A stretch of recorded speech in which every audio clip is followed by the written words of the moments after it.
Dans cette vidéo, nous allons voir l'utilité de connaître l'effet miroir, un outil nous permettant de nous respecter pour se faire respecter. Tout d'abord, l'effet miroir porte sur le comportement, que ce soit notre comportement face aux autres ou que ce soit le comportement des autres face à nous. Comprendre le comportement permet de pouvoir interagir différemment avec notre entourage et parfois désamorcer des situations de conflit. Le comportement de l'autre. Je vous invite à vous poser ces questions. Pourquoi réagit-il ainsi? Qu'est-ce que je lui renvoie qu'il n'accepte pas? Vous êtes son supérieur et du coup il se sent inférieur s'il n'a pas confiance en lui et donc se sent en danger. Donc du coup il se mettra en position de défense. Ou peut-être êtes-vous triste ou en colère et du coup vous lui renvoyez cette tristesse ou cette colère qui le met mal à l'aise ou qui le met peut-être en mode défensif. Ou peut-être est-ce un défaut que vous lui renvoyez et qu'il n'a pas envie d'accepter. Notre comportement face aux autres.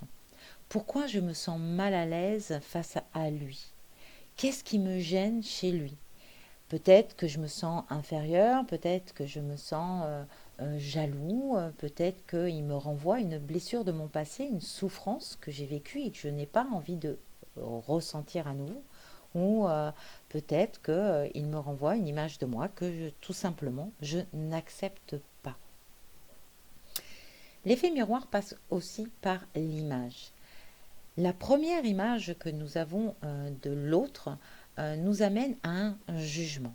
C'est pourquoi il est important de travailler sur cette image, que ce soit dans la compréhension de l'image de l'autre ou que ce soit de notre image vis-à-vis des autres. Pour ça, il va falloir passer par le vestimentaire, notre look. Notre look, notre façon de nous habiller envoie un message à l'autre, comme l'autre nous envoie un message.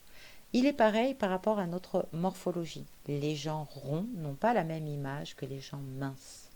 Notre coiffure, si nous avons une coiffure plus ou moins dans le vent, donc accessible, ou une coiffure stricte, ainsi que le maquillage. Pour travailler avec cet effet miroir et cette image, je vous invite à prêter attention à votre look. Votre look doit vous ressembler. Vous devez être à l'aise dans vos vêtements.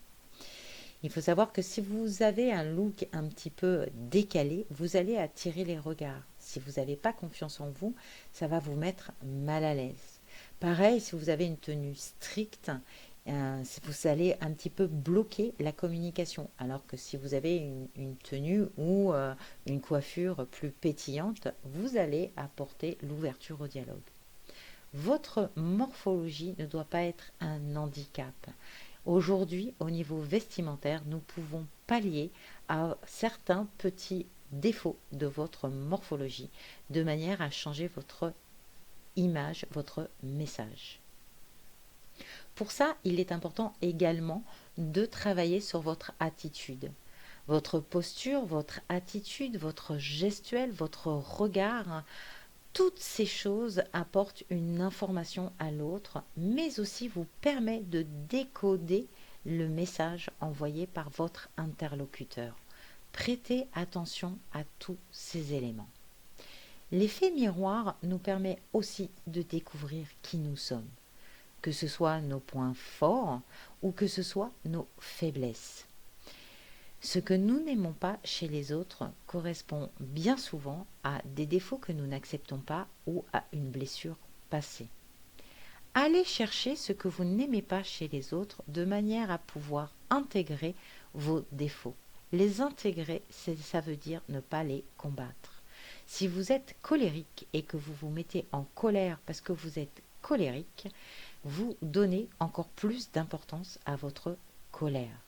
Et il faut savoir également que les défauts peuvent être positifs ou négatifs. La manipulation peut être utilisée à mauvais escient, mais peut être aussi utilisée à bon escient pour motiver la personne qui est en face de vous. Ce que nous aimons, à contrario, chez les autres, correspond à nos qualités, nos points forts. Quelle est l'importance d'intégrer nos qualités? C'est justement de pouvoir les mettre en avant. Alors pas les mettre en avant par rapport à l'ego, nous le verrons juste après. mais les mettre en avant pour justement nous aider à prendre confiance en nous. Plus nous les accepterons, plus nous serons solides et nous nous respecterons. Accepter ses défauts et ses qualités, c'est apprendre à être en harmonie avec soi-même pour se respecter. Mais attention, ne mettons pas trop en avant nos qualités, sinon nous serons à l'ego. L'ego est celui qui s'identifie à ce qu'il a, que ce soit au niveau physique, au niveau de l'image ou au niveau matériel. L'estime de soi, c'est celui qu'il a en fonction de ce qu'il est. L'ego, s'il n'a plus rien, il n'est plus rien. Alors que l'estime de soi, s'il n'a plus rien, il reste ce qu'il est. Donc attention à bien faire l'équilibre entre l'ego et l'estime de soi. L'effet miroir, en résumé, c'est prendre conscience de qui nous sommes et apprendre à interagir avec les autres afin d'améliorer notre communication et notre estime de soi, donc notre confiance en nous.